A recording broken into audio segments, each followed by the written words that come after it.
You don't necessarily only prolong the life, you actually prevent the onset of heart attacks or strokes or peripheral vascular disease, and thereby, but the patients are aging, they have a lot more productive and healthy lives. And the way the economy is going, I'm sure patients do need to be healthy by the time they're 70 or 80 years old. Unfortunately, the retirement ages are definitely seems like they're growing up, much to our dislike, the way the economy or the society and the burdens that are placed.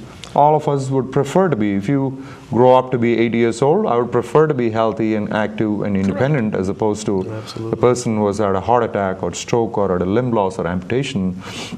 Talking about these aspects, Nick, when a patient comes in because of our passion about this whole endovascular business, why and when do you suspect a patient who has cardiac disease to have vascular disease in the other vascular beds? You mentioned earlier it's not just an entity that is isolated, but how do you go about, why do you suspect it, how do you approach it? Sure. In patients who have had either heart attack or have angina and have had stents, for example, angioplasty, or even more commonly the patients who have had bypass surgery in their hearts, up to 30% of the patients can have also buildup in the arteries of the legs or other areas.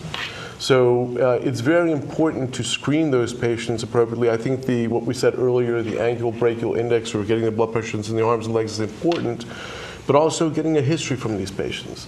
It's a lot of us have become, unfortunately, couch potatoes, and we don't exert ourselves. And the human body and the mind is a very, very strange bird. It wants to avoid pain at all costs. So, if you have some discomfort, say, example, when you walk, you're going to cut back imperceptibly enough just so you don't feel it. So, asking the patient sometimes if you're hurt when you walk may not be enough. You have to kind of, tell them, well, how about if you walk up a flight of stairs, or how about if you stretch yourself a little bit more than you're used to? And then sometimes they say, yeah, well, you know what, I feel this discomfort in my calf. And that's kind of a sign that they may have some buildup of cholesterol in the arteries and blockage buildup that may be causing a lack of flow in their symptoms. So that's just one of the examples. Absolutely, and you said it, you've seen, all of us have seen for sure, patients going years just assuming, oh, well, I'm aging, or I'm getting old, I can't walk, or I have arthritis in the hips, or unfortunately, they end up going to multiple specialists, including back specialists, orthopedic specialists. Not that there's anything wrong. Certainly, all these problems coexist in patients of that age, so definitely there may be other arthritis of the back or other issues. But nonetheless, even without doing any fancy, expensive, elaborate testing, we can simply pick up by checking their pulses to doing a couple of $100 worth test, which gives us a great deal of...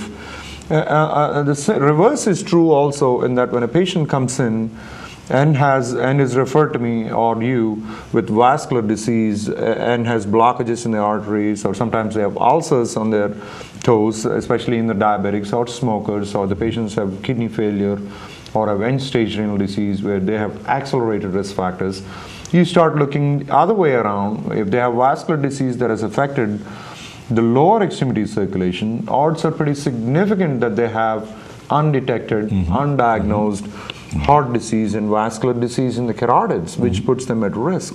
Then, of course, if the patient has claudication or the leg pain in the calves that they suffer from, they are not going to exercise, so they'll never experience chest pain, shortness of breath. They're like, I feel fine, but what are you doing? Really, I'm just sitting around all day. It's really an interesting paradox that can be played both ways around. The point is for patients and the viewers to understand that this disease is widespread, and the understanding has to be, we are trying to broaden the approach here with respect to, now indeed when we do that, what are some of the functional tests for the heart, Fernando? We talk about stress tests and things, and I also want to just probably touch base on the calcium scoring, which has emerged as a newer calcium scoring, yeah, it's gaining more momentum.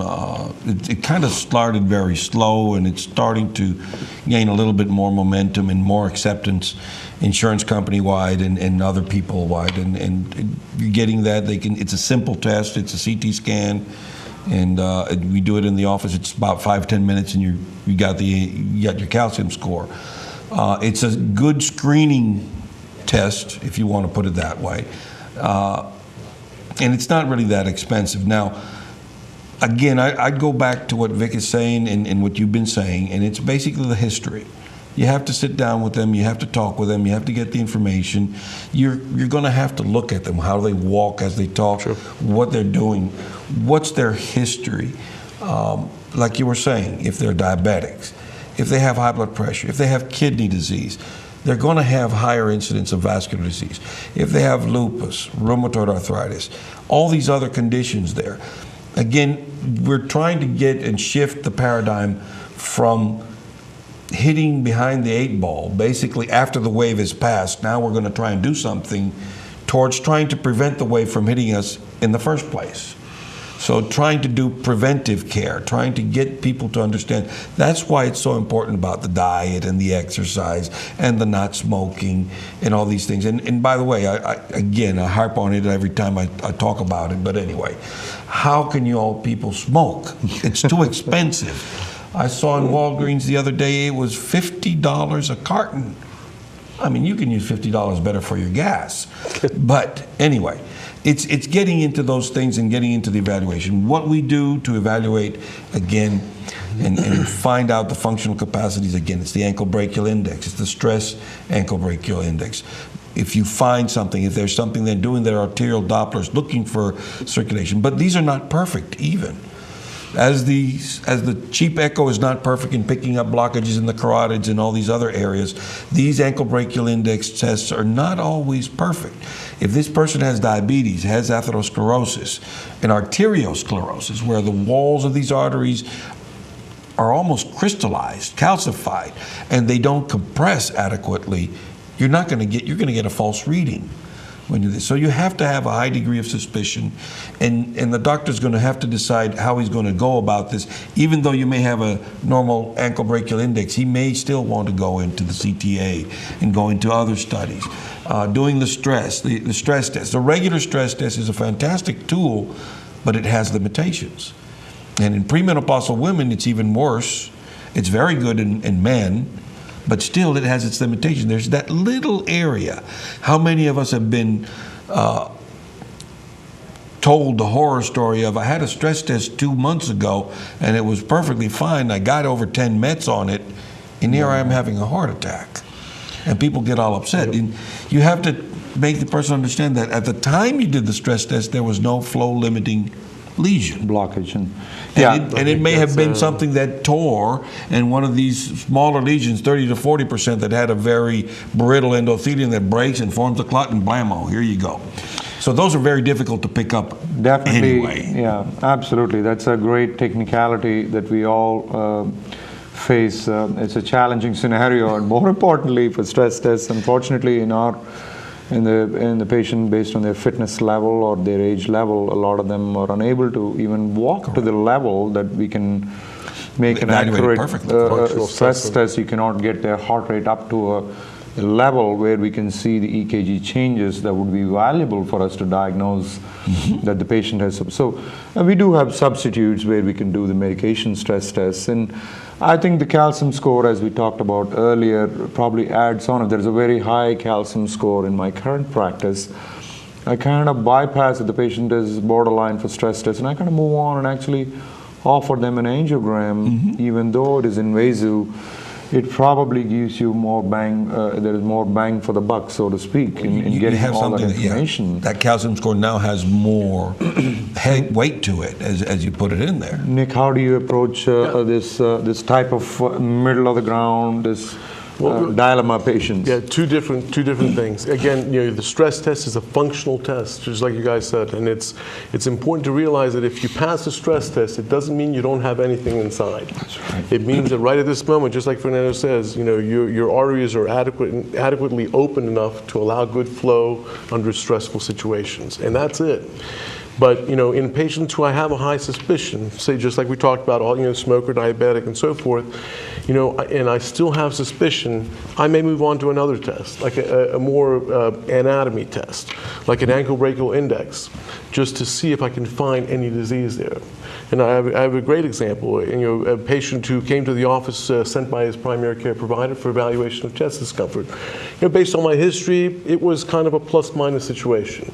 He went on, had a stress test, had a great stress test, did fine. He was diabetic, smoked, had a family history, did an ankle brachial index, and it was mildly abnormal.